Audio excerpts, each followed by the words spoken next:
In his role as chairman of the NBC News Group, Cesar Conde juggles a multitude of responsibilities, overseeing various media outlets including CNBC, MSNBC, Telemundo, and NBC-owned local affiliates. However, beyond his duties in the news sphere, Mr.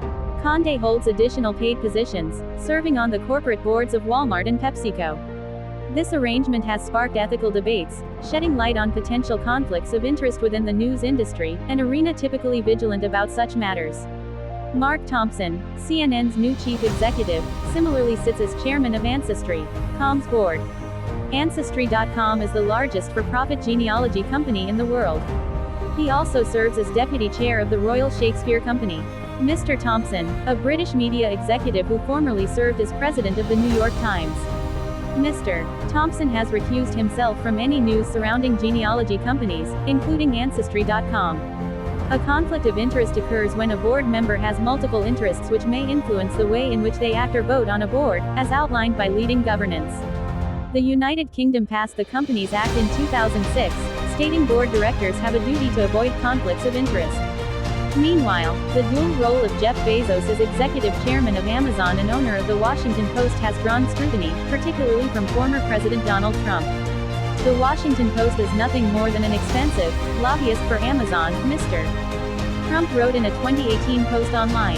In 2013, Jeff Bezos, founder and CEO of Amazon, purchased The Washington Post for $250 million.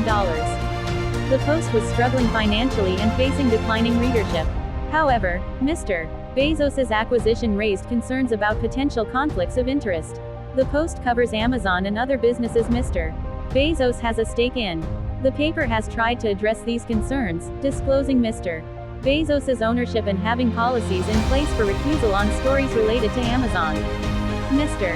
Conde's involvement with Walmart and PepsiCo predates his tenure as NBC News Group's chairman, with reported earnings from these roles in 2022.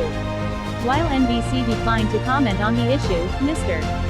Conde's apparent recusal from reporting on the two corporations, as stated in a 2021 Wall Street Journal article, aims to mitigate potential conflicts of interest.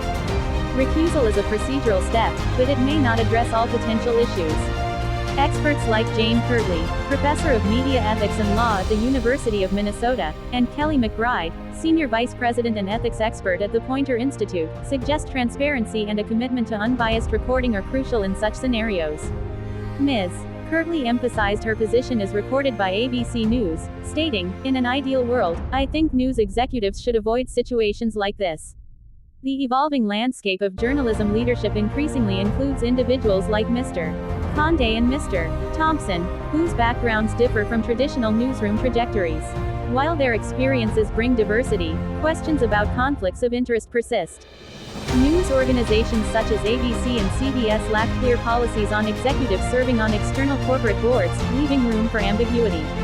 However, the New York Times Code of Conduct states, any work with an entity or person with which the Times does business, as well as any work for a company that competes with the Times or has the potential to be competitive with the Times, could create a conflict of interest and must be approved by the company in advance.